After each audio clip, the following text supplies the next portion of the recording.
So variation of crystal field splitting strength and or parameter, or you can say the factor affecting this crystal field splitting factors and parameters. Okay, जो first factor है बच्चों इस topic इस part के, वो है अगर मान लो तुम्हारा एक सिस्टम्स है जिसमें मेटल, देखो मेटल सब में सेम है, मेटल सेम है, ज्योमेट्री सेम है, that means coordination number same है, ऑक्सीडेशन नंबर भी सबका सेम है, n plus n plus n plus.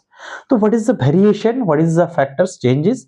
Factor change जो है वो लिगेंड्स वेरी कर रहा है, जैसे L1 L2 L3 तीनों वेरिएशन है। तो in which systems the crystal field splitting strength or parameter is higher, and in which case it is moderate, and in which case it is the lower one. Okay, क्योंकि तीन दिया है, एक तो highest higher होगा, एक middle होगा, एक लोअर होगा। ओके, तो दैट मीन्स द which यहाँ पर अफेक्टिंग जो फैक्टर है बच्चों ये है ligand, variation of ligands, and how the variation of ligand varies the crystal field splitting parameter।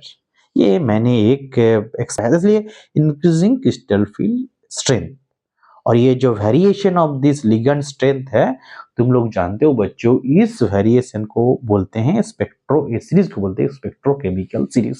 Okay, ये स्पेक्ट्रोकेमिकल सीरीज के क्यों नाम हुआ बच्चों? क्योंकि ये जो सीरीज हमने लिखे हैं वो एक्सपेरिमेंटल फैक्ट है, ये किसी भी बुक में चेंजेस नहीं होगा, because it is a experimental fact, ये थ्योरी नहीं है क्योंकि चेंज होगा। ओके, तो एक्सपेरिमेंट हैं हम लोग जो ग्रेजुएशन में पढ़ाते हैं, उसमें एक ये स्पेक्ट्रा का पार्ट है, इसमें हम लोग जो हाई स्पिन कॉम्प्लेक्स है और that means weak flint complex, जिसमें हम ओरगेल डायग्राम बनाते हैं। आज जो लो स्पिन कॉम्प्लेक्स है उसमें तानाबो सुगानो डायग्राम बोल के जो डायग्राम है, ये दो डायग्राम से हम लोग जो डेलू और 10 वैल्यू है we can able to calculate. Okay, वो और इसमें इट मींस ये जो सीरीज हुआ है वो स्पेक्ट्रा से आया है, स्पेक्ट्रल एक्सपेरिमेंट से आया है, that's why this name is spectrochemical series. Okay, ये जो सीरीज है बच्चों, तुम देखो कि ये नॉर्मली जो इलेक्ट्रोनेगेटिव वेरिएशन है, जिसमें इसमें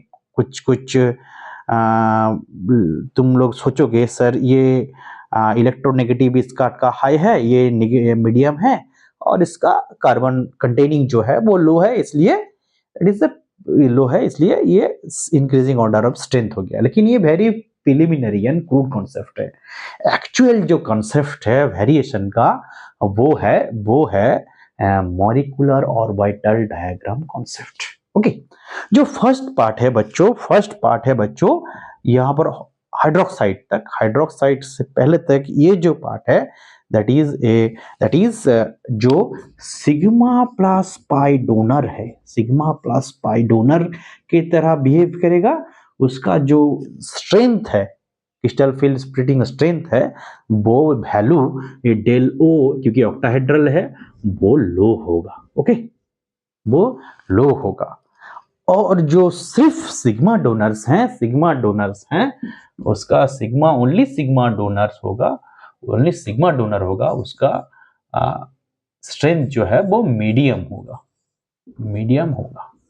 और जो थर्ड पार्ट है लाइक यहाँ से आफ्टर लाइक दैट इथेरिन के बाद जो है ये जो पार्ट इस तरफ है, जो सिग्मा डोनर है उसके साथ साथ पाई एक्सेप्टर भी है। ये जो पार्ट है ये लोग जो हाई स्ट्रेंथ के अंडर होगा। ओके, ये मॉलिक्यूलर एनर्जी डायग्राम से होता है, ये जो टेलो का वेरिएशन है। क्योंकि देखो तुम सिर्फ ये यहाँ तक देखो बच्चों, iodine, bromide, sulphide, chloride, fluoride, तुम सिर्फ हैलोजन में कॉन्सेप्ट करो। फ्लोराइड का तो इलेक्ट्रोनेगेटिव बहुत हाई है, तो अगर फ्लोरीन का फ्लोराइड का इलेक्ट्रोनेगेटिविटी ऑर्डर जो है वो रिवर्स है, लेकिन फ्लोराइड का जो कैपेबिलिटी है स्ट्रेंथ का वो बहुत हाई है। दैट मीन्स इलेक्ट्रोनेगेटिविटी का जो कॉन्सेप्ट है इसमें प्रॉपरली फिट नहीं करता है। सेम चीज। ओके, दैट मीन्स यहाँ पर कुछ डिफरेंट है। जैसे फ्लोराइड जो है वो अच्छा सिग्मा प्लस पाई डोनर नहीं है, तो अच्छा विथ रेस्पेक्ट टू आयोडाइड और ब्रोमाइड। दैट्स व्हाई फ्लोराइड इस मुकाबले जो है, इस कंपैरिजन टू है इन हैलोजेंस और हैलाइड्स जो है weaker sigma plus pi donor है। तो जितना वीकर होगा सिग्मा प्लस पाई डोनर उतना ही ज्यादा अच्छा और स्ट्रेंथ होगा उनको, लोगों का मतलब जो क्रिस्टल फील्ड स्प्लिटिंग स्ट्रेंथ है। Okay, that's why. ओके, तो बच्चों सेकंड फैक्टर है, अगर मेटल आयन सेम है, कोऑर्डिनेशन नंबर सेम है, that means geometry same, geometry identicals, metal identicals, there is change in oxidation state. Okay, मान लो यहां पर 2 है और इसमें 3 होगा, देन क्या होगा? ओके, ये वैल्यू देखो बच्चों, मैंगनीज 2 का हेक्सा एक्वा कॉम्प्लेक्स जो है उसका 2 प्लस का वैल्यू है 8500 सेंटीमीटर इनवर्स, डेलो का वैल्यू है crystal field stabilisation energy. Okay, इसका वैल्यू है 3 प्लस का वैल्यू है 12,000।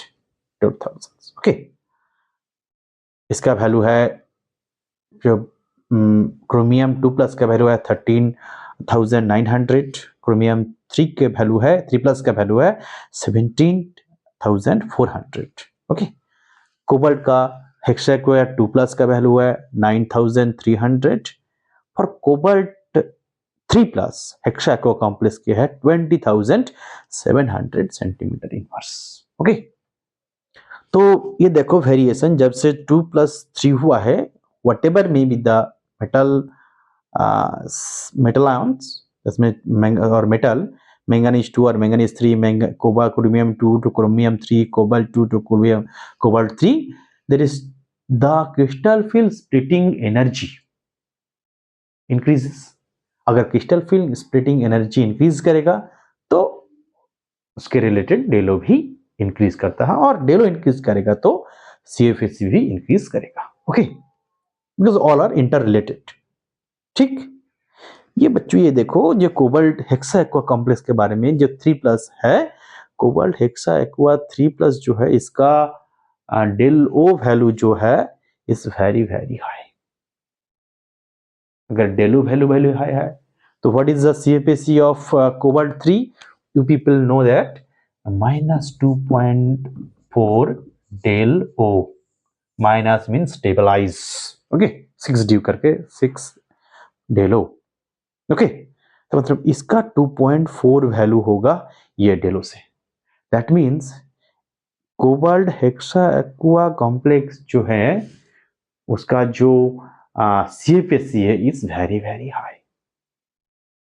तो एक जो स्टेटमेंट है जो मैं अपनी ग्रेजुएट जो लेवल्स कॉलेज के जो स्टूडेंट्स को बोलता हूँ, अंडर ग्रेजुएट लेवल स्टूडेंट को, जो transition first row transition metal में कोबाल्ट 3 हेक्सा एक्वा कॉम्प्लेक्स ही ऐसा कॉम्प्लेक्स है जो लो स्पिन है, बाकी सारे फर्स्ट रो जो कॉम्प्लेक्स है वो हाई स्पिन होगा। That means first row transition elements hexa-aqua complexes are high spin complexes, excluding cobalt 3 hexa-aqua complex। बाकी सबका +2 और +3 का जो हेक्सा-aqua कॉम्प्लेक्स का जो स्पिन स्टेट है वो हाई स्पिन स्टेट है। कोबाल्ट में अब तक दोनों हाई स्पिन कॉम्प्लेक्स रिपोर्टेड है, एक है कोबाल्ट हेक्साफ्लोरो कॉम्प्लेक्स और एक है कोबाल्ट ट्राइफ्लोरो ट्राइएक्वा कॉम्प्लेक्स। बाकी सब जो कॉम्प्लेक्स हैं कोबाल्ट 3 का सभी लो स्पिन है। Okay, that means these two complex are high spin complex in cobalt 3 systems। बाकी सब जो है वो लो स्पिन कॉम्प्लेक्स होगा। That is very important fact. ये जो फैक्ट है बच्चों ये बहुत ही इंपॉर्टेंट फैक्ट है। मैं बार बार ये दो कंपाउंड के बारे में और कोबाल्ट 3 हेक्सा एक्वा कॉम्प्लेक्स के बारे में बोलता रहूंगा क्योंकि ये बहुत ही इंपॉर्टेंट एक स्टेटमेंट है। और ये जो बहुत ही ज़्यादा एक्सपेरिमेंटल, मतलब it is your very important. तो बच्चों, जब +2 से +3 ऑक्सीडेशन स्टेट चेंज होता है, क्रिस्टल फील्ड स्प्लिटिंग स्ट्रेंथ बढ़ जाता है। क्यों बढ़ जाता है? क्योंकि तुम पीपल जानते हो कि ऑक्सीडेशन स्टेट बढ़ने से उसका इलेक्ट्रॉन घट जाता है और इफेक्टिव न्यूक्लियर चार्ज जो है वो बढ़ जाता है। अगर इफेक्टिव न्यूक्लियर चार्ज बढ़ेगा तो लिगैंड के साथ इंटरेक्शन भी ज्यादा होगा, और इंटरेक्शन के साथ जितना ज्यादा इंटरेक्शन उतना ज्यादा डेलो वैल्यूज, उतना ज्यादा जो T2G और EG में gap. Okay, is it clear? +2 से +3 जब ऑक्सीडेशन स्टेट इंक्रीज करता है तब जो उसका रेडियस है वो रिड्यूस हो जाता है, और रेडियस जितना रिड्यूस होगा वो ओवरलैप उतना अच्छा होगा, इंटरेक्शन उतना अच्छा होगा उसका भी। एक्चुअली ये जो रेडियस रिड्यूस हुआ है उसका जो मेन इफेक्ट है वो है इफेक्टिव न्यूक्लियर चार्ज। वो इफेक्टिव न्यूक्लियर चार्ज के बढ़ने की वजह से ही जो रेडियस है वो डिक्रीज हुआ है। ओके, और जितना ज्यादा रिड्यूस कम हो, मतलब इन डिस्टेंस कम होगा, उतनी ही ज्यादा जो स्प्लिटिंग होगा। जो थर्ड फैक्टर है बच्चों वो है बहुत ही ज्यादा इंटरेस्टिंग एक फैक्ट है, जिसमें जो मेटल्स आयंस का जो कोऑर्डिनेशन नंबर है वो सेम है, चार्ज सेम है, that means geometry same, charge same. तो वेरी कहाँ कर रहा है? वेरी कर रहा है ये फर्स्ट रो ट्रांजिशन एलिमेंट, ये second row transition element, and ये third row transition element. That means ये 3D 4D and 5D, first row, second row and third row transition element. तो फ्रॉम फर्स्ट रो से second रो से third row जब जाओगे बच्चों, देखो ये डेलो कैसे इंक्रीज कर रहा है, 24,000 से 35,000 एंड देन 41,000, कैसे ड्रास्टिकली इंक्रीज कर रहा है। क्यों इंक्रीज कर रहा है? What is the reason behind? Reason है जब फर्स्ट रो से सेकेंड रो या थर्ड रो जाता है, जो d ऑर्बिटल का स्पेशियल डिस्ट्रीब्यूशन है 3D 4D और 5D। ये हो गया 3D में इलेक्ट्रॉन्स, ये 4D में इलेक्ट्रॉन्स, और ये 5D में इलेक्ट्रॉन्स। तो स्पेशियल अरेंजमेंट जो है बच्चों वो इंक्रीज कर जाता है। सर स्पेशियल अरेंजमेंट जो है, डिस्ट्रीब्यूशन जो है वो इंक्रीज करने से क्या होता है? जो more and more spatial distribution है वो जितना ज्यादा होगा d ऑर्बिटल से, लिगैंड के साथ इंटरेक्शन उतना ही ज्यादा होगा। और दैट मींस लिगैंड के साथ जितना इंटरेक्शन ज्यादा, del O is higher. Okay, EN means ethylene diamines, बहुत ही पॉपुलर लिगैंड है बच्चों। इथिलीन डायमीन, फेनैंथ्रोलिन, ऑक्सालेट, ये बहुत ही इंपॉर्टेंट लिगैंड्स हैं। ये एब्रिविएशन जो है एकदम से याद करना with structures. Okay, so that is about the three factors is very important। एक है लिगैंड वेरिएशंस, एक है ऑक्सीडेशन स्टेट वेरिएशंस, और एक है first row transition element to second row to third row transition element जो वेरिएशंस है। Okay, ये तीनों